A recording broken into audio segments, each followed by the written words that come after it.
Se coloque sobre os pés agora, por favor. Vamos receber essa autoridade que já pregou em centenas de países, que Deus tem levado para o mundo inteiro. E o Gama está tendo o privilégio de receber esse homem de Deus aqui. Quando nós convidamos e ele aceitou o convite, os irmãos não imaginam como nosso coração pulsou forte. Porque o pastor Marco Feliciano, Deus tem honrado muito este homem. E ele vai honrar muito mais ainda. E ele já recebeu profecias aqui nesse púlpito. E vão se cumprir em nome de Jesus na vida dele e da família dele. Quantos fazem aqui uma promessa em nome de Jesus de orar mais pelo pastor Marco Feliciano? Quantos querem sempre orar por ele? Quantos querem receber ele, mas com muito carinho, com muito amor? Abre os braços assim, dá um abraço assim, como se estivesse abraçando ele. Abraça com carinho, isso. E aplaude o nome de Jesus pela vida deste homem de Deus, a qual eu passo o microfone para este homem de Deus. Bem-vindo, meu amigo. Deus abençoe. Obrigado.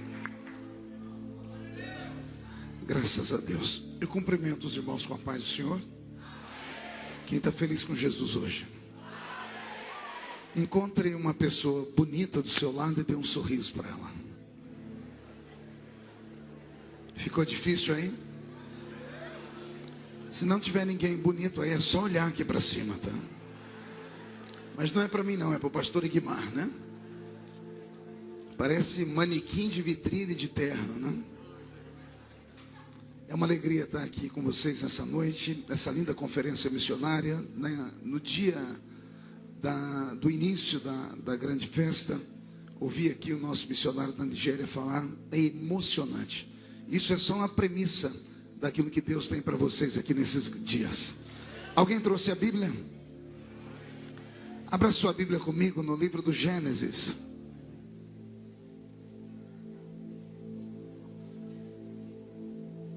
Gênesis capítulo de número 37.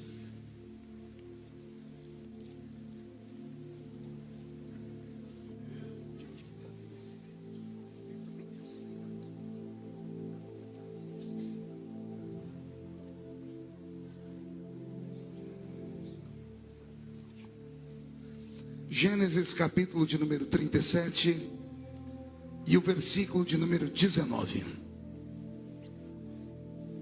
Quem encontrou, diga amém. Quem não encontrou, peça socorro. Se alguém gritar socorro, para não achar o livro do Gênesis, tem que orar pela vida da pessoa, né? Está escrito assim: e diziam um ao outro, lá vem o tal sonhador. Vou ler de novo. E diziam um ao outro, lá vem o tal sonhador. Feche a Bíblia, coloque no banco, na cadeira e pegue na mão de um sonhador que está do seu lado. Aperte a mão dele ou dela com carinho, até eles falarem aleluia. Pentecostal que não faz barulho está com defeito de fabricação, não é? Vamos orar? Pai, nós te exaltamos e te glorificamos. E nós entendemos que dentro de alguns minutos, e esta linda igreja ficará pequena para o tamanho da glória que o Senhor vai mandar do alto dos céus. Os que vieram tristes começarão a saltar de alegria. Os que vieram se arrastando não voltam se arrastando para casa. Hoje voltarão voando nas asas de um novo tempo. E antes que eu comece a ministrar a sua palavra, cerca esta igreja com a sua glória. E num raio de 5 quilômetros, onde houver um demônio alojado, eu dou a esses demônios segundos para sumirem daqui. Porque se não sumirem, serão queimados pelo poder da sua glória, que aqui será derramada. Rasgue o céu sobre o Gama nesta noite. Manda anjos de fogo descerem aqui. Que estes anjos desçam trazendo brasas de fogo nas mãos. Comecem a esparramar essas brasas entre nós. E onde houver um crente cheio do Espírito Santo, pega ele nesta noite, Jesus, e mostra o caminho da verdadeira e poderosa adoração. Fala conosco, fica conosco, agora e sempre é o que eu te peço, em nome de Jesus. E a igreja diz: os que podem tomar o seu assento aplaudindo a Jesus, porque Ele é bom, porque Ele é maravilhoso. Querida igreja, noiva do Cordeiro, simpatizantes da nossa fé, amigos que vieram de perto, de longe, Deus tem uma palavra para o nosso coração na noite de hoje. O livro do Gênesis, no seu capítulo 37, narra para nós, com minúcias de detalhes, a história de uma das maiores personagens da Bíblia Sagrada, que é José. E antes de eu falar de José, queria que o irmão lá do sonoplasta prestasse atenção ali do meu tecladista, que ele está desesperado ali, pedindo som no teclado e o som não chega. Ah, está chegando, isso, vamos acordar aí, senão o senhor atrapalha todo o andamento aqui. A igreja pode dar um glória a Jesus? Também não precisa extrapolar o som do teclado, bem baixinho, vai devagarinho, tá bom? Depois eu te dou um beijo. Ah, não quer não? Fica esnobando, fica. Glória a Deus. Retornando então, o livro do Gênesis, no capítulo 37, narra a história de José. A história de José é conhecida, a história de José é inspiradora, a história de José nos motiva, a história de José mostra que é possível ser rejeitado por tudo e por todos e acolhido por aquele que não faz discriminação de ninguém. Que é possível você sair de dentro de uma cisterna para ocupar o alto posto de uma nação. Ou seja, que é possível você ter acordado hoje de manhã dentro de um calabouço, mas hoje à noite você pode dormir dentro de um palácio. Tem alguém que acredita nessas histórias? Então dê mais um grito de glória a Deus bem forte, bem alto. Pastor, o que tem isso a ver com missões? Missão é algo que Deus planta no coração de um ser humano. É aquilo que Deus usa como marca sobre a vida de alguém que teve a oportunidade de vir a este mundo, nascer, crescer e existir aqui.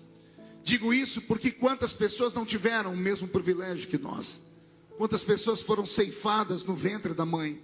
Quantas pessoas foram ceifadas ainda na sua infância?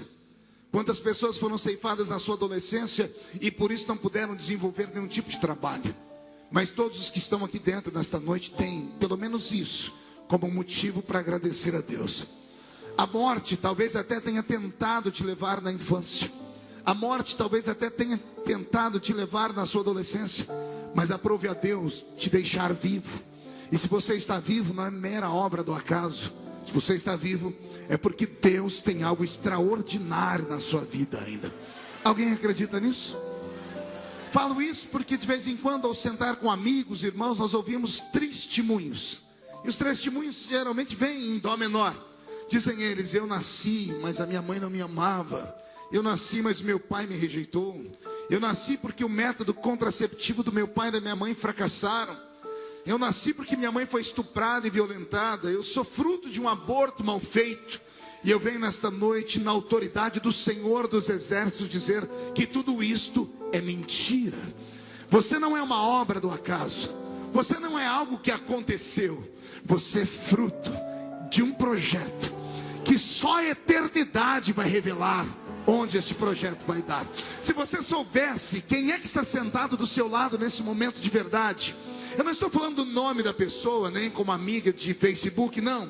Se você soubesse onde Deus ainda vai colocar este ser humano que está aí. Se você soubesse como Deus ainda vai honrar esta pessoa, porque há dentro dele uma missão e um projeto que está para explodir. Eu vim aqui hoje como médico obstetra. Vim aqui hoje para dizer que esta igreja vai ser transformada num lugar onde bebês nascem. O Senhor vai fazer hoje nascer sonhos aqui dentro de nós. O Senhor vai fazer nascer projetos missionários dentro de nós.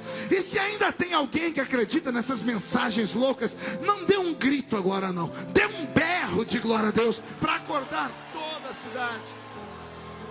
Eu não fiquei satisfeito. Você pode levantar a mão direita para o céu, agarrar o ombro de quem está do seu lado, por favor. É aqui que eu vejo as pessoas que nasceram com uma missão e aquelas que ainda não sabem a missão que tem. Não obedecem nem a voz do pregador. Chacoalha a pessoa até ela ficar irritada, irrita ela. Tira ela do lugar, diga: Deus te trouxe aqui para isto. Diga: Deus te trouxe aqui para sacudir a sua vida, para sacudir a sua chamada. E só quem tem uma chamada dá um grito para acordar o gama inteiro. Aleluia. Maravilha. Eu sou assembleiano de berço. Cresci em uma igreja possuída pela glória do Senhor e tive a oportunidade de ver coisas que essa geração talvez nunca mais verá. Talvez pela promiscuidade galopante, talvez pela falta de fé, ou pela cultura exacerbada, ou pelos anéis de formatura que fazem com que as mentes sejam bloqueadas para aquilo que é sensível e aberta para aquilo que é lógica e racional. Eu vi milagres, eu ouvi profecias, eu ouvi homens e mulheres da roça, matutos, que só tinham 2 dentes na boca, o zagueiro e o atacante. Vi um deles falar em línguas e vi o outro interpretar as línguas. Eu vi pessoas serem arrebatadas em cultos como esse. E foi em congressos missionários como esse que a minha chamada nasceu. Digo isso como introdução dessa mensagem porque igreja não é apenas um amontoado de homens e mulheres. Igreja é um palco de sonhadores. E aqui podemos e vamos ser despertados nos sonhos. Não sonhos de barriga cheia, não pesadelos, mas sonhos nobres. Sonhos como o que eu vi aqui acontecer. Eu vi aqui um africano falar que lá no país dele nunca teve uma creche e de repente a DEG chega lá. Esse tipo de sonho. Um sonho que vai além do nosso egoísmo. Um sonho que atinge pessoas, que muda a vida de pessoas, que salva pessoas. Que Deus nesta noite plante na sua alma o que Ele plantou na minha alma quando criança. Que Ele plante na alma dos adolescentes e jovens que aqui vieram a chamada missionária. Que Ele venha revelar e despertar no coração dos mais velhos. Que não importa quantos anos você tem, ainda que as suas cãs estão brancas, o Senhor, quando faz uma promessa, Ele é fiel para cumprir esta promessa. Principalmente se esta promessa foi feita por sonhos poderosos. Eu queria nesta noite contar um pouco da minha história. Vou pedir para que o Robson mude a música. As pessoas que hoje vão me ouvir pregar já não querem muito ouvir o pastor pregar, querem ver o pastor Marco Feliciano. Porque eu prego desde criança. Eu tinha 13 anos quando agarrei o microfone para pregar pela primeira vez. E hoje eu tenho 42, um cara de 50, corpinho de 60. E você ri porque não é você. Só Jesus sabe como os dias têm sido pesados. Todavia, desde a minha infância com o Senhor, congregando nesse ambiente simples que eu disse, numa Assembleia de Deus onde os instrumentos que tínhamos eram uma sanfona e um pandeiro. Nesse ambiente a minha alma foi moldada, porque eu tinha referenciais. Diga comigo, referenciais. Não ouvi direito. O que falta à nossa geração são referenciais. Quais eram os referenciais que nós tínhamos? Nós tínhamos homens apaixonados por Deus nos púlpitos. Nós tínhamos pregadores que nos inflamavam pelas suas histórias. Nós tínhamos livros que nos cativavam. Tínhamos uma escola dominical que nos faziam ficar apaixonados. Tínhamos homens e mulheres que sentavam conosco para dizer: Jesus pode te dar uma história que Ele nunca deu a ninguém. Falavam para nós que se passássemos a madrugada em oração, poderíamos ver aquilo que os olhos nunca viram. Que se pagássemos o preço no jejum e oração, poderíamos ouvir aquilo que os ouvidos nunca ouviram. E se fizéssemos um pacto com Deus de santidade, sentiríamos aquilo que ninguém nunca sentiu. A promessa ainda está de pé para hoje. Aquilo que os olhos não viram, aquilo que os ouvidos não ouviram, aquilo que não subiu ao coração do homem, é o que Deus tem reservado para os missionários da ADEG nesta noite. Criado nesse ambiente, eu tive a oportunidade de congregar com irmãos muito simples. E esses irmãos muito simples me chamavam para as suas casas, que na época não tinham televisão, até por um regime doutrinário, mas tinham lá suas fitas cassetes. E um dia colocaram uma fita cassete para eu ouvir. E eu ouvi um pregador. Eu nunca tinha ouvido nada parecido. conhecia pastores, conhecia pregadores de congregação, mas eu nunca tinha ouvido alguém que tinha a chamada da eloquência, que era um pregador digno de você parar, porque ele encantava com as palavras. E aí a irmãzinha que me levou para ouvir esta mensagem dizia assim: isso não é do homem, isso vem de Deus. E eu disse a ela: me explica. Ela disse: isto é o dom da palavra. E ela disse: se é dom, é uma dádiva. Se é uma dádiva, você não tem, mas pode receber. E eu disse: como receber? Ela disse: buscando, orando e crendo. Comecei a buscar mais fitas e fitas, e comecei a me envolver com esses pregadores gritões, com esses pregadores que nos encantam com suas mensagens, com a sua inteligência, com a sua eloquência. E eu falei: Senhor, eu quero ser um deles. E o Senhor então me fez uma promessa em profecia. Alguém acredita em profecia aqui ainda? Ah, como eu gostaria de ouvir uma linda profecia nesta noite, daquela que nos faz arrepiar o corpo todo, e os crentes entrarem em transe na presença de Deus. Faz muito tempo que eu não escuto. Parece que o espírito da profecia está de férias. Mas pois bem, depois de ouvir isso, me aproximei de uma família na minha cidade que conhecia muito essa prática da oração, e comecei a orar com eles. Até que um belo dia um deles disse assim: olha, vai ter uma festa missionária no sul do país. Lá nesta festa missionária acontecem sinais, prodígios e maravilhas. E eu, que até então só ouvia falar, queria ver. E chegou o grande dia desta festa. Isso foi em abril de 1988. Em abril de 1988 eu tive a oportunidade de participar de uma festa semelhante a esta aqui, de um congresso missionário. E eu nunca vi e nem ouvi nada tão forte, nada tão santo. Descobri naquela festa missionária qual é a missão da igreja. Descobri porque algumas igrejas estão falidas. Descobri porque o Espírito Santo se afasta dos nossos cultos, porque os nossos cultos foram transformados em teatros. Nossas reuniões foram transformadas em palcos, e atores apareceram dentro dela. As pessoas saem de suas casas carregadas de vícios, de pecados, e não mais se arrependem deles. Chegam na igreja, jogam o seu corpo pesado no banco, põem essa desgraça desse chiclete na boca, cruzam os braços e fica mascando, dizendo: vamos ver o que vai acontecer com esse pregador hoje. As pessoas não sabem mais qual é a intenção de uma reunião como essa. A intenção de uma reunião como essa é para termos a memória de que Jesus veio ao mundo, morreu e ressuscitou. Mas ao ressuscitar, ele deu uma ordem: ide por todo o mundo e pregai o evangelho a toda criatura. Quem crer e for batizado será salvo, mas quem não crer já está condenado. E estes sinais seguirão aos que crerem. Eis aqui o problema dos sinais desaparecendo. Nós não vamos mais ao mundo. O mundo, se quiser ser salvo, tem que entrar dentro da igreja hoje. Se o mundo quiser salvo, ele tem que procurar nos canais de televisão alguém que pregue. Porque desapareceu de dentro de nós a chama missionária, o que impulsiona a igreja, a força motriz da nossa fé. Vivemos uma época de egoísmo espiritual sem tamanho. Os crentes entram na igreja, olham e dizem assim: olha, dependendo do que esse pastor falar, eu saio daqui, não concordo com isso nem com aquilo. Aí tem uma igreja aqui do lado, a pessoa pega e muda para lá. Daqui 3 meses ela sai de lá e vai para outra do outro lado. Daqui 1 ano ela já passou por 15. Aí quando ela não acha uma igreja do jeito dela, ela abre uma igreja para ela. Mas não para ganhar almas, para dividir o trabalho, para pescar os peixinhos doentes. A essência da obra missionária desapareceu. Ah, se Deus pudesse nesta noite trazer aqui grandes homens como Oswald Smith, que já dorme no Senhor.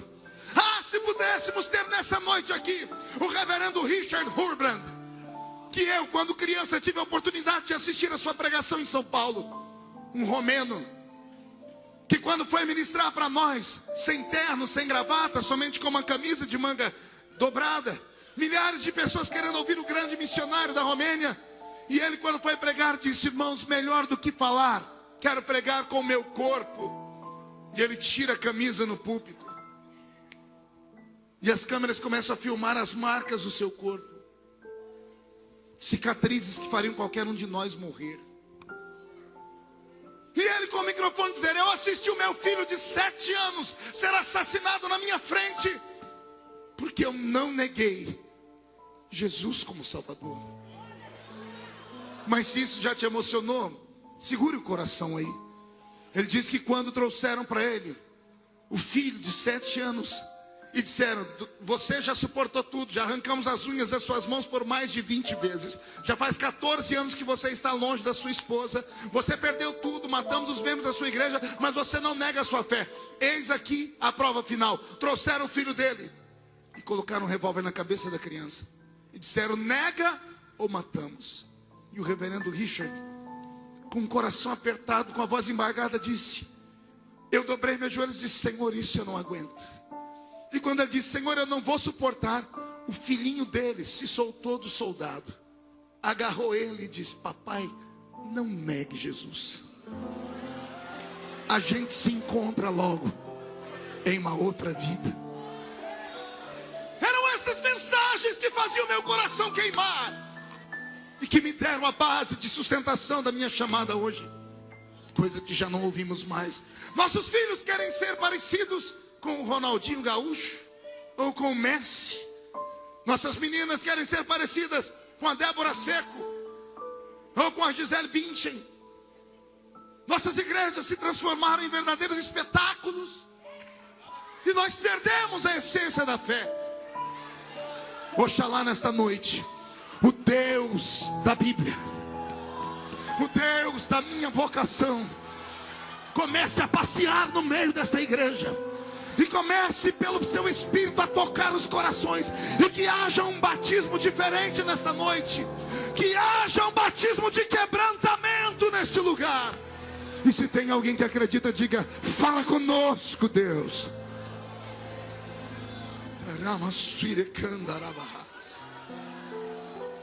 Era domingo de manhã, 1988, em abril. Eu sentado naquele imenso ginásio lá atrás, porque não consegui vocação à frente. E um pregador russo pregava, Grigory Cherdzuk. E o pastor Gregório, filho de missionários russos, pregou uma mensagem dura. Nós chamávamos ele de o homem da mão de ferro. Pregava duro demais. Mas aquela manhã missionária, ele encantou a igreja. E ele fez um pedido de oferta missionária. Eu era um menino extremamente pobre. Morávamos em 12 pessoas dentro de 2 cômodos.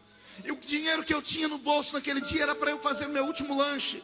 E eu entreguei aquela oferta. Mas quando terminou aquilo, o pastor Richard disse, o pastor Gregório disse: depois desta oferta, eu quero fazer a maior de todas as ofertas. Quem aqui gostaria de doar a sua vida como oferta missionária? Aquilo acendeu dentro de mim uma paixão. Só que tinha uma multidão na minha frente. Eu saí correndo, mais gente correu comigo. Me derrubaram. Eu derrubei os outros. Pisaram em cima de mim. Eu acho que eu pisei em cima dos outros também. Até que eu cheguei perto do púlpito. Eu era muito pequeno, sofria de inanição. Eu fui vazando daqui e dali, até que eu cheguei na entrada do púlpito, de frente àquele russo dos olhos azuis, e me joguei no chão. Só que eu não me sentia à vontade, ajoelhado. Eu deitei no chão. Ele orou por todos nós, mas quando ele estava terminando, ele agachou no púlpito e apontou o dedo para mim e disse: Deus recebeu a oferta de todos, mas Deus recebeu a oferta desse menino.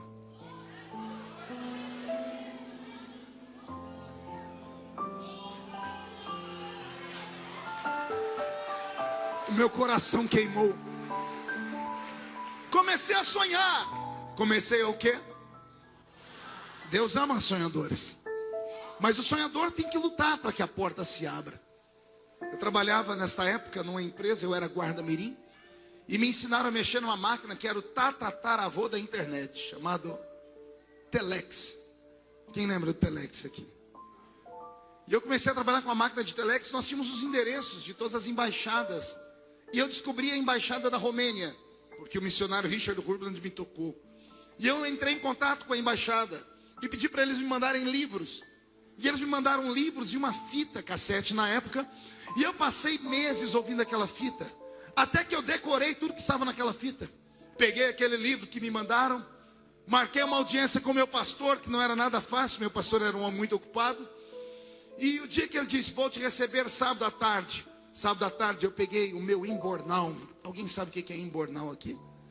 Ah, tem um povinho aí que tem um pé na roça. Imbornal era um saco que a mamãe da gente fazia para levar a marmita para a roça.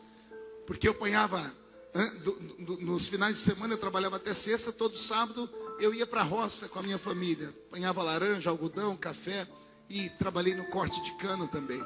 Peguei meu imbornal, coloquei lá dentro da minha Bíblia toda rasgada, porque era uma Bíblia que eu não tinha condições de comprar. Coloquei lá dentro o livro da Romênia e a fita. Meu pastor me atendeu. Eu usava uma chinela havaiana naquela época, não essas hoje que até em Hollywood tem. Era aquelas que às vezes era um pé de uma cor e o pé de outra. E embaixo, como arrebentava, a mãe da gente colocava um grampo. O grampo chamava Ramona. A gente se andava, quando batia o pé no chão, saía fogo, né? Oh, glória. E eu cheguei na casa do meu pastor, toquei a campainha, ele me atendeu, me mandou para a sala, ele disse, e meu pastor tinha uma marca, pergunte qual. Só falo se todo mundo perguntar. Ele era baiano. Mas não é um baiano normal, não, ele era um baiano sem pescoço. Tem dois tipos de baiano. Tem o baiano com pescoço e o baiano sem pescoço. O baiano sem pescoço é brabo demais, gente. É aquele que a cabeça é colada aqui no tronco. E esse era o meu pastor. Ele olhou para mim e falou comigo em baianês. O que é que tu quer aqui, menino? Eu disse, ô pastor, eu vim falar para o senhor da minha chamada missionária. Ele disse, e é? Tu tem me chamada missionária? É? Eu disse, tem, pastor. Ele falou, e para onde é? Eu disse, é para a Romênia. Ele disse, oxe, onde é que fica isso? E eu comecei a falar para ele, falei, pastor, a Romênia fica no norte da Europa, próximo à Rússia. A Romênia, pastor, tem uma capital chamada Bucareste. E as igrejas lá são chamadas igrejas subterrâneas. Eu li um livro chamado Torturado por Amor a Cristo. E eu comecei a orar e Deus foi falando no meu coração. E eu comecei a falar e o pastor falou, e tu vai falar o que lá? Você sabe falar a língua deles? Eu falei, pastor, eu já sei falar algumas coisas. Ele disse, o que? Fale aí. E eu soltei uma frase, em noroeste da România, em Bucareste. Ele disse, o que você falou? Eu falei, não sei, pastor. Foi, como é que você sabe falar isso? Eu tirei a fita, eu falei, está aqui, pastor. Mas se eu tive facilidade para decorar, eu aprendo a língua rápido. O que você conhece do país? Eu tirei o livro. O livro era metade em espanhol, metade em inglês. Eu disse, você leu alguma coisa? Pastor, eu não entendi nada aqui, mas eu aprendo, é rápido. E você vai fazer o que? Ela disse, eu vou chegar no centro de Bucareste. E comecei a pregar para o meu pastor. Pena que ele não se converteu. Eu tentei. E eu falei, eu sempre fui muito expansivo desde criança. Quando eu terminei de pregar, ele falou assim, acabou? Eu disse, já acabei, pastor. Ô dia maldito. Ele falou assim para mim, menino, sente aí, porque agora você vai ouvir uns pares de verdade. Eu disse, o que é que eu vou ouvir, pastor? Uns pares de verdade. Ele olhou para mim e disse, menino, acorda. Onde você mora? Eu disse, na Vila Tatu. Seu pai é rico? Eu disse, não tenho pai. No meu RG, o nome do meu pai é um tracinho. Sua mãe? Disse, minha mãe é lavadeira. E sua família? Todos trabalham na lavoura. Em quantas pessoas vocês moram? Em 12. Como é que é a sua casa? Tem 2 cômodos. Você congrega onde? Eu disse, no salãozinho da rua 1. Era um salãozinho de 4x3. E você quer ser missionário na Europa, meu filho? Meu filho, esquece isso. Obra missionária na Europa é para filho de americanos dos olhos azuis, cheios de dólar, com passaporte livre para entrar e sair em qualquer lugar. Você é brasileiro. Você é orlandinho. Você mora num lugar que ninguém nunca ouviu falar. Você não tem pai, sua mãe é lavadeira, você mal tem dinheiro. Me desenha a sua casa de 2 cômodos, como é que ela é? Ela é forrada. Eu disse, não tem forro não, pastor. E o banheiro? Eu disse, é do lado de fora de casa. O chão é vermelhão. Como é que é a parede? É rebocada com barro. Ele olhou para mim e disse, menino, esquece isso. Você pode ser missionário. Aí eu levantei os olhos. Posso, pastor? Pode, mas na sua rua, na sua escola, no seu trabalho. ganhando os seus vizinhos. E eu comecei a chorar. Ele levantou e disse: eu prefiro ver você chorar agora do que chorar amanhã frustrado, do que amanhã você chamar Deus de mentiroso, você falar que o seu pastor foi mentiroso porque ele te fez uma promessa que nunca vai poder se cumprir. Ele me deu um aperto e disse assim: sonhe, mas sonhe baixo. Sonhe, mas coloque o pé no chão. Ele falou para mim: não conte para ninguém sobre essa conversa. Eu não prometi, por isso que eu estou contando aqui. Que ele falou: você vai incendiar a juventude daqui a pouco. Eu tenho um monte de maluco aqui na igreja. Eu saí daquele dia da casa do pastor. Cheguei na minha casinha, estava todo mundo trabalhando ainda. Minha mãe não havia chegado em casa e o restante estavam na roça. O quarto onde nós morávamos, e dormíamos lá em 8 dentro desse quarto, e o restante dos quartos dormiam na cozinha, onde a gente esparramava colchões. Ele tinha uma janela feita de madeira, e a janela era fechada com uma tramela. Isso ninguém conhece. Oxi, vocês conhecem tramela? A minha mãe tinha uma máquina de costura Singer, daquela de pedalar. Isso ninguém conhece também. Eu subia nesta máquina de Singer porque eu era muito pequeno. Como eu disse no início, eu sofri de inanição. Eu não conseguia atingir o parapeito da janela. Então eu subi em cima desta máquina, e ali era o meu ponto de encontro com Deus. Coisa de crente novo convertido maluco. Eu li na Bíblia que Abraão tinha um carvalhais de Manre, e Gideão tinha um ponto de encontro com Deus. Todo mundo tinha um lugar. Eu falei: eu também vou arrumar o meu. O meu é em cima dessa máquina, olhando para o pasto. Porque quando eu abria aquela janela, ela dava para o meio de um pasto. E os meus únicos assistentes ali eram um boi, uma vaca, um cavalo que passava por ali de vez em quando. Naquele dia, eu fiz um ato de loucura ou de fé, depende de quem escuta. Eu peguei minha Bíblia rasgada e abri ela em Isaías capítulo 6, versículo 8. Onde o Senhor pergunta: e agora a quem enviarei? Quem há de ir por nós? E o profeta responde: eis-me aqui, envia-me a mim. Eu mostrei para Deus esse texto, só que o texto não existia mais. Quer perguntar por quê? Só se todo mundo perguntar. Eu chorava em cima desse versículo. Eu pegava minhas lágrimas e marcava ele, até que rasgou a Bíblia. Não tinha mais ele, só tinha o lugar dele. Era para provar a Deus que eu tinha paixão por almas, que eu queria ser alguém, que eu queria dar sentido à vida das pessoas. Missionário não é um vagabundo, como dizem. Missionário é um vendedor de sonhos, é um entregador de esperança, é o oxigênio que falta para aqueles que estão quase morrendo asfixiados. Isso é o missionário. E eu falei: Deus, por que o Senhor não deixou escrito aqui que tinha que ser rico? Porque o Senhor não disse aqui que tinha que ser filho de homens ricos? O Senhor só perguntou: a quem enviarei? Porque o Senhor não acrescentou: só posso enviar gente rica, que tem dinheiro, que mora em grandes centros, que sejam filhos de pastores, presidentes de ministérios grandes. Por que o Senhor não deixou isso escrito aqui? E eu comecei a chorar. O que eu vou falar agora não é para qualquer um ouvir, não. É só para quem é espiritual. O céu fechou. Soprou um vento tão forte, as nuvens começaram a rolar, ficou tudo cinza de repente. Começou a dar trovoadas, relâmpagos, e começou a chover. Quando eu senti o vento trazer a chuva, eu desci da máquina. Quando eu fui fechar a janela, eu ouvi um grito do meio dos trovões.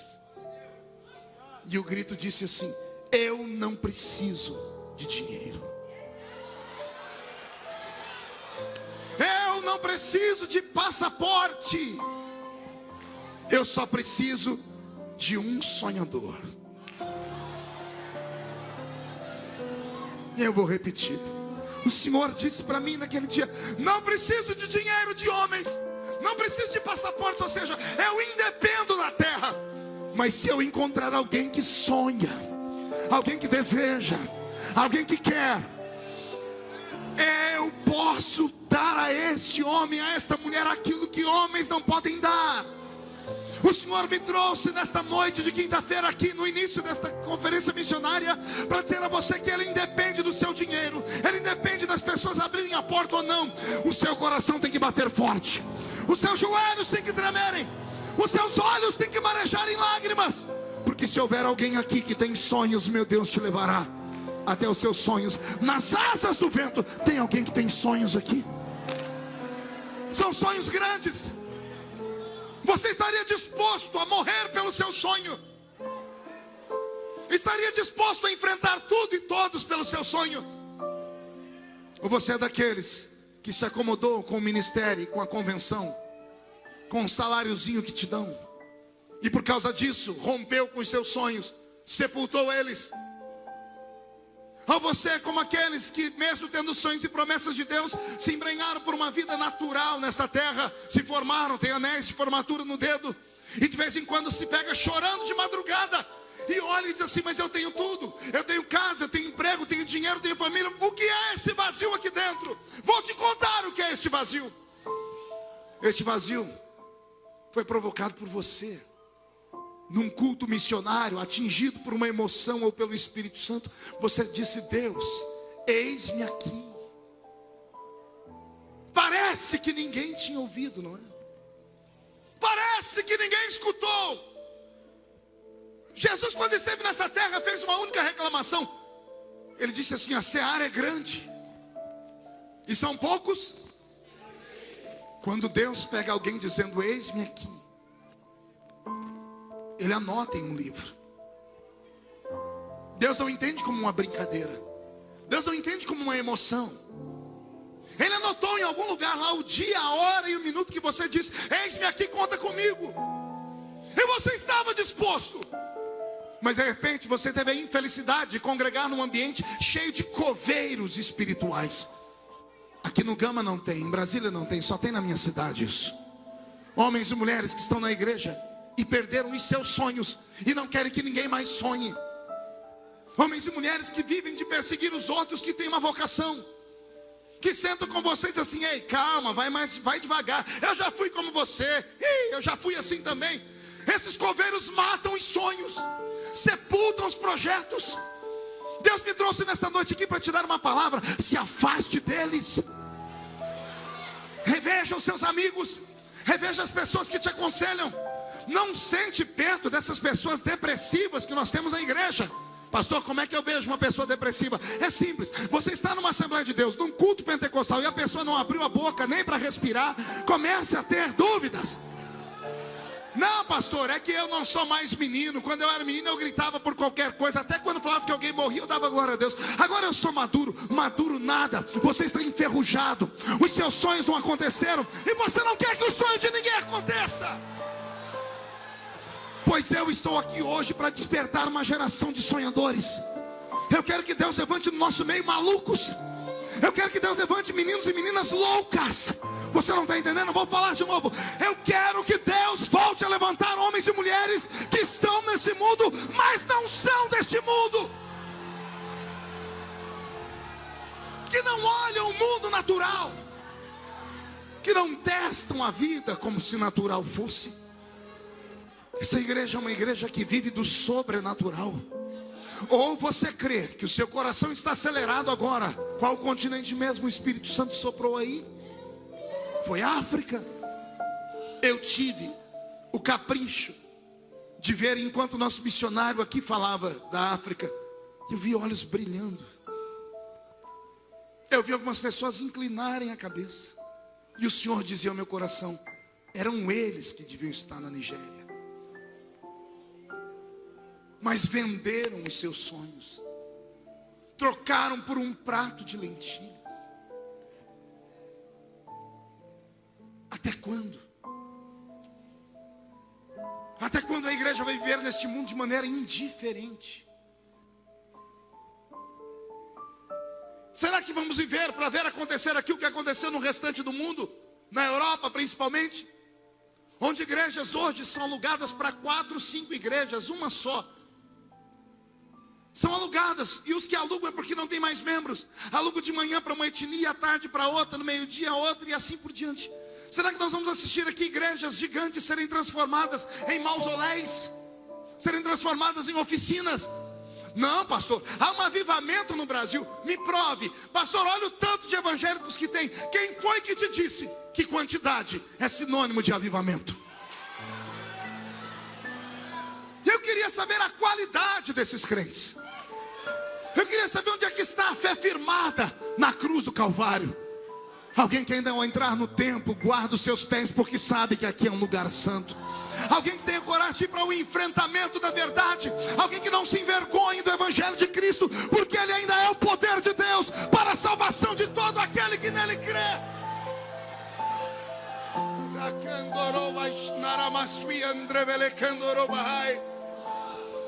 Onde estão os crentes que oram em línguas? Cadê os corais de línguas estranhas? Cadê os homens e mulheres que ainda podem cantar? Vejo um homem de branco dentro da congregação. Esse homem é o Filho de Deus. Onde estão aqueles crentes que ao entrarem por aquela porta esquecem seu anel de formatura, esquecem sua posição no mundo, esquecem o carro importado que está lá fora, e ao entrar aqui dentro vive o sobrenatural, o misticismo da fé? Ou você esqueceu disso? Ou você esqueceu que essa igreja foi fundamentada no alicerce de homens e mulheres que não sabiam ler nem escrever, mas que quando corrompiam seus joelhos no chão, faziam Deus ficar de pé no trono para trazer a nós as respostas?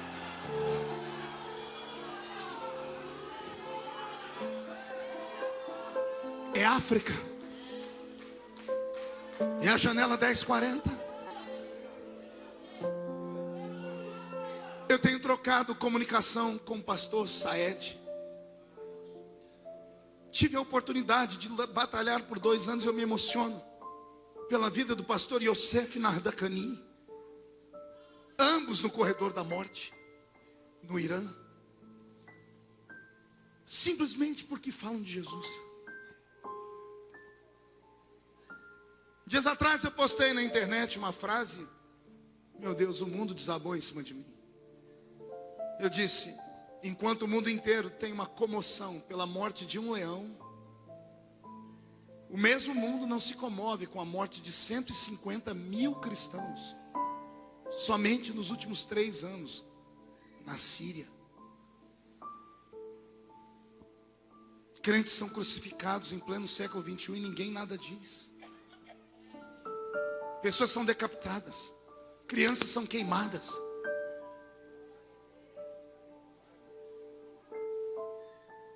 Onde está a força missionária?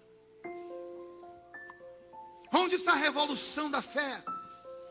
Aquilo que os americanos fizeram na década de 50, 60, eles impregnaram o mundo com o evangelho, por isso se tornaram a maior potência do mundo. E hoje o mesmo país que mandou missionários cerceia direitos de missionários pregarem. Até quando? Como pode o maior país cristão abaixo da linha do Equador, com o maior número de pentecostais do mundo, que é o Brasil, viver a maior corrupção da história? Pela Bíblia Sagrada, o avivamento, quando ele chega, a corrupção vai embora, os reinos são trocados, há uma pureza, a saúde. Se o nosso país está em avivamento, porque somos o maior país corrupto da história, porque nossas pessoas morrem na fila do SUS, porque crianças espancam os nossos carros nos semáforos, morrendo de fome, e alguém vem me dizer que estamos em avivamento? Conversa fiada. Vou te dizer qual é o sentimento dos nossos grandes líderes, dos que comandam as grandes igrejas. Eu estava pregando em São Luís do Maranhão, num grande congresso, a Conimad, 100 mil pessoas. Foi um evento extraordinário. Estamos eu, o pastor Josué Irion e outros pregando. Eu voltei tão animado daquela festa. Desembarquei em Ribeirão Preto. Minha esposa foi me buscar. Minha filhinha Karen era pequenininha ainda. Vi minha filha com saúde, minha esposa bem vestida. Fui comemorar, fomos para o McDonald's. Comemos um lanche. Coloquei um hino no carro e viemos descendo a avenida Castelo Branco. Esqueci o nome da avenida em Ribeirão Preto. Sai do shopping. E eu parei no semáforo. Quando eu parei no semáforo, conversando com a minha família, rindo, uma criancinha dependurou no vidro do carro, narizinho sujo, toda suja. Tio, me dá uma moedinha. E eu ouvi naquela semana uma propaganda dizendo: não dê esmola, que você desperta vagabundos. A prefeitura tem um lugar para cuidar deles, eles que não querem ficar pedindo dinheiro. E eu olhei para aquela criancinha e disse: você tinha que estar na escola. Eu disse: mas eu não tenho nem casa para morar, tio. Abri o semáforo e disse: o tio tem que ir embora. E corri com o meu carro, deixei para trás aquela criança. O semáforo da frente fechou. Parei no semáforo, veio 1, 2, 3, 4 crianças. Eu olhei para minha esposa, para minha filha, com medo de ser assaltado. Levantei o vidro do carro, liguei o ar-condicionado e botei o som bem alto no carro, para ninguém escutar nada. No próximo semáforo a mesma coisa. Eu não vi a hora de sair dali, que eu estava ficando apavorado.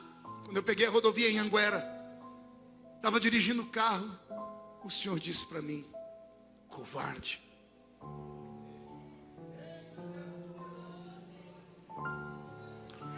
E eu olhei para o céu, achei que era uma voz minha, continuei dirigindo. Aí entrou a voz de novo, mas dessa vez ela gritou: eu tive fome e não me destes de comer. Eu tive sede e você não me deu de beber. Eu estive nu e você não me vestiu. Eu fiz a pergunta: quando eu fiz isso, Jesus? Jesus disse: ali atrás. E ele falou para mim: você pregou para 100.000 pessoas, deu sentido a 100.000, mas deixou uma criança sem uma moeda. A igreja precisa acordar. Deus quer que quando você entra na rua da sua casa, alguém grite: lá vem o sonhador. Deus quer que o próximo culto que você chegue, alguém grite: lá vem a sonhadora. Alguém que vai sonhar com um mundo melhor, alguém que vai sonhar com uma chamada maior, alguém que vai sonhar com uma revolução que pode começar hoje à noite aqui no Gama. Não é preciso ser um grande pregador para ganhar almas. A minha função é entreter a plateia, a sua é trazer plateia para que eu entreta. A minha função é pregar a essas pessoas, a sua é arrastá-las aqui para dentro. Deus vai te dar um poder nesta noite tão grande, que você vai ter um magnetismo pessoal como você nunca antes teve. Está pronto para isso? Você será o centro das observações da sua escola. Você será o centro de atenção do seu trabalho. Deus está te dando uma unção nesta noite, e esta unção vai começar a irradiar glória. E esta glória vai curar os enfermos. E nós então faremos com que a volta de Jesus se apresse. Alguém crê nisso? Dê mais um grito de glória a Deus. Sonhe e ouse sonhar. Você nunca irá além dos seus sonhos. O homem é aquilo que o homem sonha. Onde a sua mente te leva, é lá que você pode chegar. Se você ficar olhando para os obstáculos crescerão diante de você. Se você parar para ouvir derrotados, os derrotados terão você na fila deles daqui uns dias. Você será o próximo. Se você parar para ouvir pessoas que não têm fé, incrédulos, que vão dizer para você: a terra é bonita, a terra manda leite e mel, tem cachos de uva que precisa de 2 homens para carregar, mas lá dentro tem gigantes. E os gigantes são tão grandes que nós somos parecidos como um gafanhoto perto deles. Se você acreditar nesses, você vai ver a terra, mas não vai experimentar nela. Mas que Deus levante entre nós alguém que grite hoje: ei, pera lá, tem gigante sim, mas quem prometeu a terra é maior do que eles.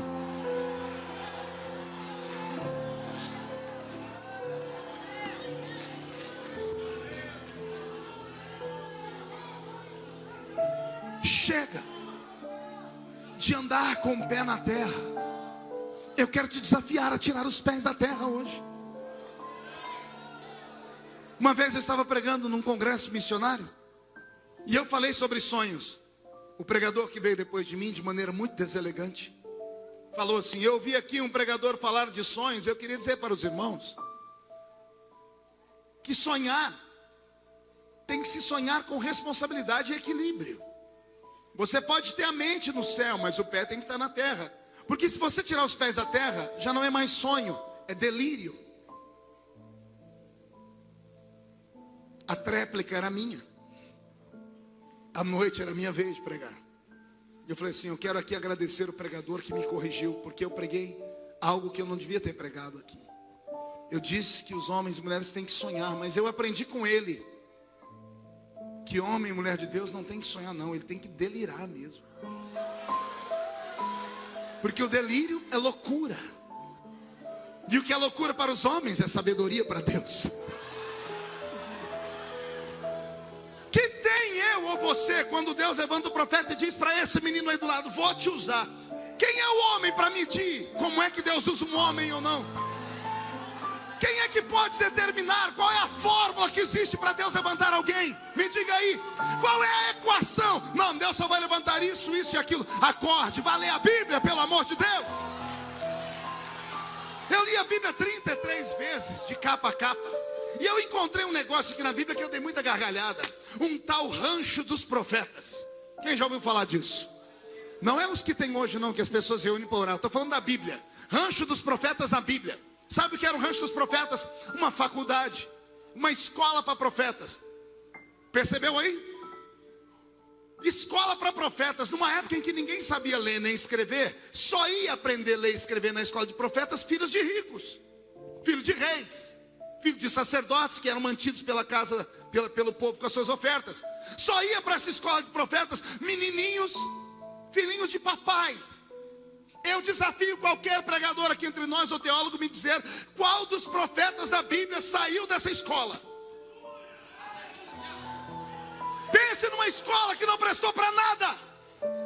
Teve um dia que um profeta, os filhinhos de papai foram chamar ele de careca, ele ficou bravo, deixando de lado se está certo, se está errado, se é legal, se é moral. O profeta falou, Senhor, aquela escola só gera esse tipo de gente aí, ó. Gente que debocha dos outros. Gente que olha as pessoas de cima para baixo achando que sabe mais do que a gente. Tem como o senhor fechar a escola? Uma ursa foi lá e acabou com a escola inteira. Eu acho que nem professor sobrou mais. Quer que eu te diga onde é que Deus levantou os homens? Deus levantou Amós, peão de trecho, amansador de boi, amansador de burro bravo. Deus pegou Amós em cima de um touro, vendo ele dobrar o chifre do boi para baixo, disse, esse cabra é macho. Se ele agarrou um boi pelo chifre, ele pode agarrar o diabo pelo chifre também. É esse que eu vou usar.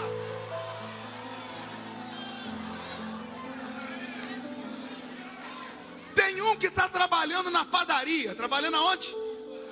A quanto velho o seu irmão, diga, você sabe qual é o horário que o padeiro mais trabalha? É quando está todo mundo dormindo. O padeiro tem uma profissão nobre. Ele mata o sono dele para fazer comida para aqueles que vão acordar de manhã terem força para o trabalho. Deus pegou um homem amassando a massa dentro de uma padaria de madrugada. O nome dele era Oséias. Se esse camarada passa a madrugada fazendo pão para o meu povo, ele não vai negar o pão que eu tenho para dar ao meu povo. É assim que Deus levanta. Deus não fica levantando homenzinhos e mulheres pela aparência. Ainda bem que Deus não usa ninguém pela aparência. Se Deus usasse alguém pela aparência, eu e você seríamos o último da fila. Deus não usa as pessoas pelo intelecto. Deus não pode usar uma pessoa cheia de si. Ele quer pessoas vazias, porque aí eles podem serem cheios dele. Deus quer te dar aquilo que ele nunca deu a ninguém. Mas pelo amor de Deus, reage. Reage. Reage como, pastor? Lute pelos seus sonhos. Faz os seus sonhos se materializarem na sua mente. Procure conhecer. Siga os passos. Ora, todas as vezes que eu termino um culto, muitas pessoas, muitos jovens, até obreiros dizem, como é que eu faço para chegar onde o Senhor chegou? A resposta é tão simples. Quero chegar onde eu cheguei? Passe por onde eu passei. Faça o que eu fiz. Mas o preço é alto. Meu apelido na minha juventude na igreja era fanático, santarrão, beato de igreja. Era assim o meu apelido, porque todo lugar que eu chegava, meu apelido era espalha-rodinhas. Todos os jovens estavam perto, iam saindo um por um e me deixavam sozinho, porque eu só falava de Deus. Eu só falava de missões. A Bíblia diz que a boca fala daquilo que o coração está cheio. Meus amigos queriam azarar as meninas, Meus amigos queriam ir domingo à tarde jogar bola, outros queriam ir para o shopping. As meninas tinham lá suas vaidades, mas eu era movido pelo Senhor a buscá-lo. Uma vez eu subi a montanha para orar de madrugada, chorando, porque eu não tinha amigos na igreja. E é muito duro você ser sozinho no ambiente. Eu disse: Deus, por que eu não posso ser igual a eles? Descolado igual a eles?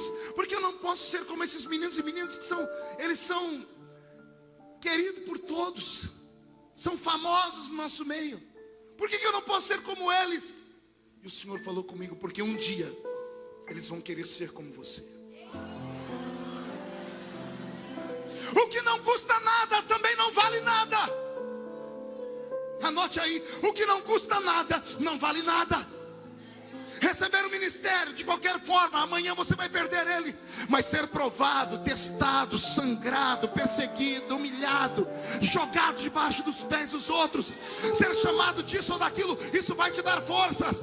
Você só tem duas coisas a fazer com as perseguições que você sofre: ou você transforma elas em chapéu, ou você transforma elas em tapete. Se transformar sobre chapéu, vai pesar sobre a sua cabeça e você nunca vai olhar para cima. Se transformar em tapete, você vai limpar os pés em cima disso e vai se projetar para cima. Quem aqui tem uma vocação divina, dá um berro para acordar a cidade toda.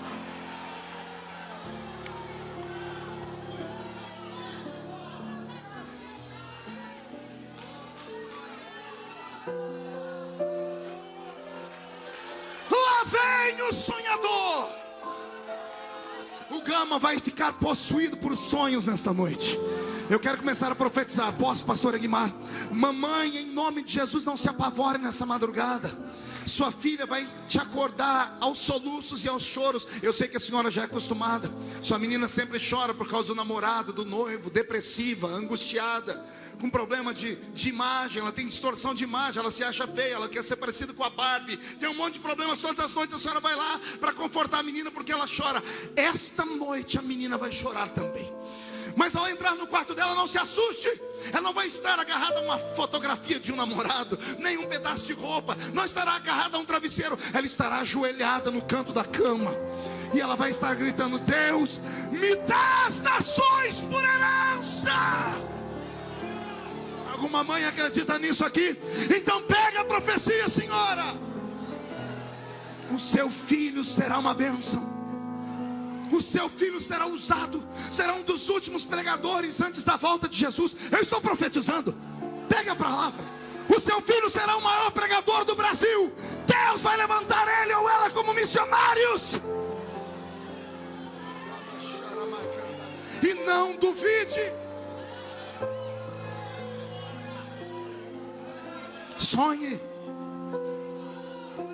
O que te separa dos animais irracionais é isso. Animais irracionais agem por instinto. Nós somos imagem e semelhança de Deus. Ser imagem e semelhança de Deus é um poder que nem nós sabemos o que é. Quando o homem comeu do fruto do conhecimento do bem e do mal, Deus deu um grito no Éden de desespero. Você lembra do grito de Deus? Eis que o homem agora é como um de nós. Você não entendeu?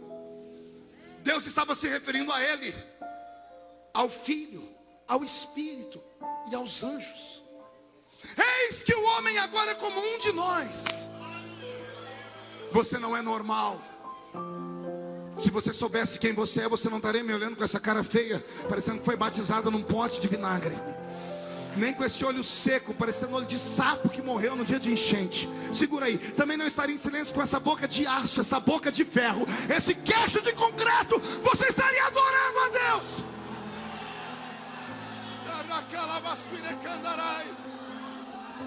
Ah, como eu amo esses crentes malucos que pulam na igreja. É desse mato aí que sai a lebre que ninguém espera. Anote o que eu vou dizer. Quem viver verá, para Deus colocar a mão dele sobre a sua vida e você ser ainda o maior missionário deste século. Quem pega essa profecia? Quem pega? Pega, põe no coração. Dá um grito, dá um grito, dá um grito, dá mais um grito, dá um grito.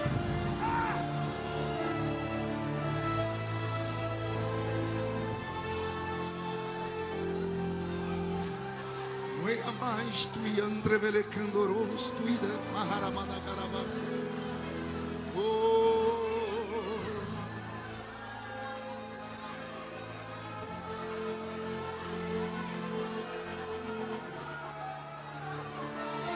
Olhe para mim.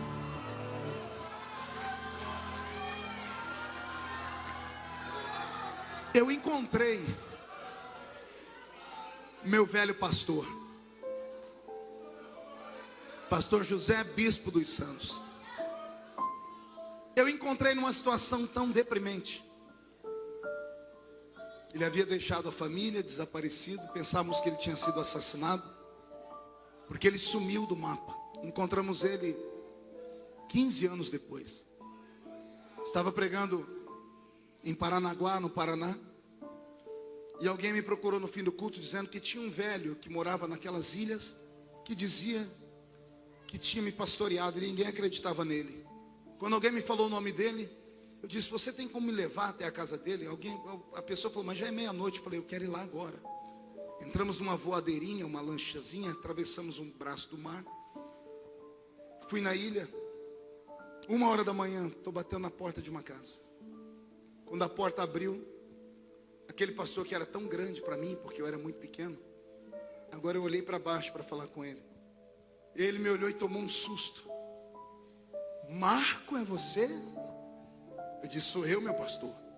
E ele disse: eu não sou mais pastor. E ele caiu de joelhos no chão, Egmar. Ele teve um choro compulsivo. Eu ajoelhei do lado dele e disse: meu pastor, se levanta. Entrei dentro da casa dele. Ele falou: deixa eu te mostrar uma coisa. Ele abriu uma gaveta. Dentro da gaveta, um monte de fita cassete minha. Ele disse: tudo que é seu, onde eu acho, eu compro. Eu falo: ninguém acredita que eu te conheço. Ah, Marco, porque eu não acreditei na sua chamada, filho.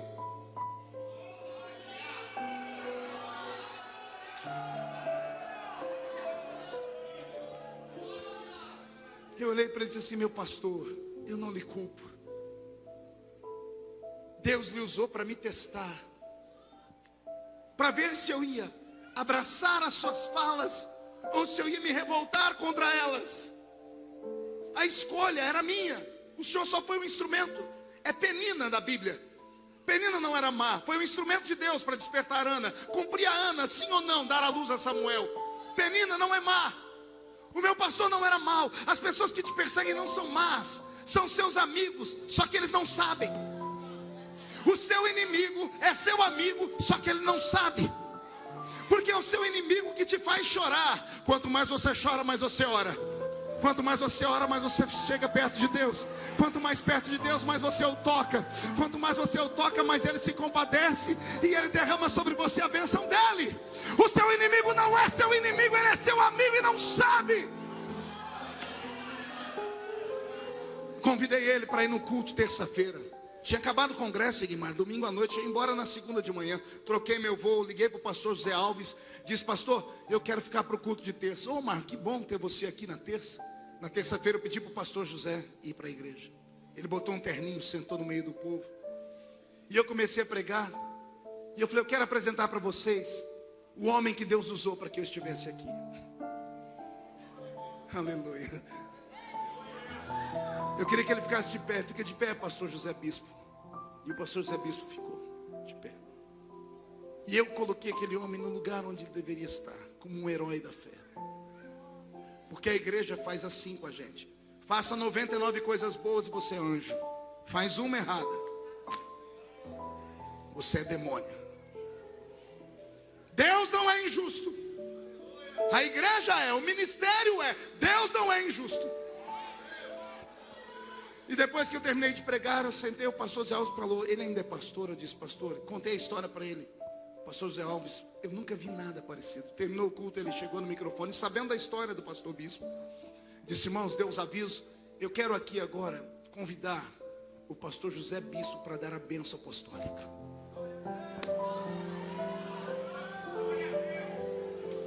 "20 anos sem subir num púlpito." Aleluia. O velhinho pegou o púlpito tremendo. Ele disse: pastor, só tem certeza? Pastor Zé Alves disse: certeza, dê a bênção apostólica. Pastor Bispo deu a bênção apostólica. E naquele dia Deus falou comigo: filho, Existe ex-empresário, existe ex-atleta, mas não existe ex-ungido. Anotou aí? Não existe ex-ungido. E se tem algum ungido entre nós, que as pessoas disseram que você perdeu, eu estou aqui para dizer que o dom, o meu Deus te deu sem arrependimento. Você está no lugar errado, rapaz. Ah, mas lá não me aceito, então vá para outro lugar. A seara continua sendo grande. Interessante, já estou partindo para a conclusão. Eu nunca fui à Romênia. Já preguei em 73 países, 3.800 e poucas cidades do Brasil. Eu tenho mais de 20 milhões de DVDs esparramados em inglês, espanhol e português. Escrevi 18 livros, uma enciclopédia. Meu site é um dos mais visitados do Brasil. Minha página no Facebook tem 3 milhões de seguidores. Sou muito conhecido. Mas eu nunca fui à Romênia. E não foi por falta de convite. Ouviram as histórias, o CD chegou lá. Já me convidaram, eu nunca consegui me articular para ir, não tive tempo. Mas há 2 anos atrás eu estava em Jerusalém pregando. Fiz um batismo de 140 pessoas no Rio Jordão. E quando eu terminei o batismo no Jordão, todos de pé, quando eu fui orar para encerrar aquele culto, aproximou-se do rio perto de mim 3 gigantes. 2 homens e uma mulher, nenhum deles com menos de 1,90 m. Polacos, olhos azuis. E eles usavam roupa de batismo branca, só que aqui no peito deles estava desenhada a imagem de Maria. E eles chegaram falando comigo em inglês, perguntaram se eu podia batizá-los. A igreja toda olhou para mim, eu interpretei para eles querem ser batizados. Todo mundo olhou para a camisa deles, para a bata que estava desenhada Maria. E eu fiz com eles a pregação de Filipe. Conhecem Jesus? Conhecemos. Eles eram anglicanos, uma vertente que se separou do catolicismo, como nós nos separamos do catolicismo também. E eles fizeram a confissão de fé, disseram que Jesus era o Senhor deles e que Maria era apenas um símbolo. Disseram, nós cremos em Jesus e queremos ir para o céu. Eu olhei para aquela multidão na minha frente e disse, está escrito aqui. Filipe olhou para o eunuco de Candace e disse para ele, se você crê, ele disse, creio de todo o coração. A água está aí, o que me impede de ser batizado? E eu desci nas águas de novo e batizei aqueles 3. Mas antes eu perguntei, por que vocês vieram aqui se o grupo de vocês está lá? E eles disseram, é porque nós olhamos para cá e nós 3 vimos o Espírito Santo descer aqui. Igual está na Bíblia. O nosso povo entrou no reteté, no mistério. E eu batizei os 3, foi uma festa. Quando eu saí dali, sentei numa muretinha para tirar a meia que estava no meu pé. Um dos gigantes chegou perto de mim e disse assim, quando o senhor for à Romênia, vai visitar a nossa igreja?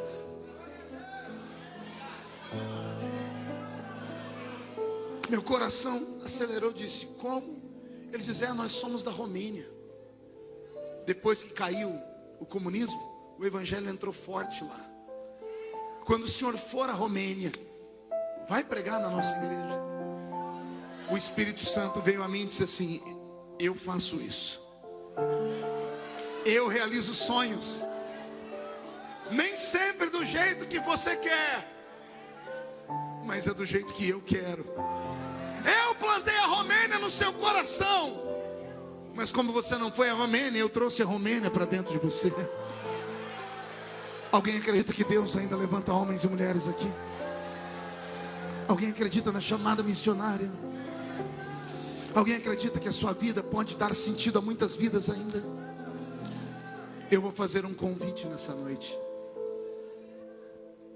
Eu queria saber onde estão os homens e mulheres cujo coração arde quando ouve falar de missões, mas que não consegue ver a oportunidade. Ninguém acredita em você. Você chorou muito quando jovem, quando adolescente, mas o seu ministério não rompeu. A igreja vai inclinar a cabeça. Eu quero você saindo do seu lugar e vindo aqui perto de mim. Você conhece Desejo Missionário, Robson? Não conhece, né? Você nasceu tem menos de 15 anos. Né?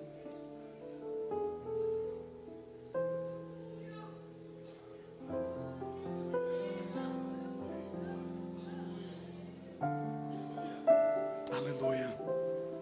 Que coisa linda ver minhas irmãs de cabelos brancos virem à frente orando. Eu acredito nos seus sonhos. Eu acredito. Eu não me escandalizo. Eu acredito. Eu acredito porque sou uma prova viva de que Deus entra numa vila e pega um menino sem experiência, sem dinheiro, e levanta ele como um divisor de águas em uma nação.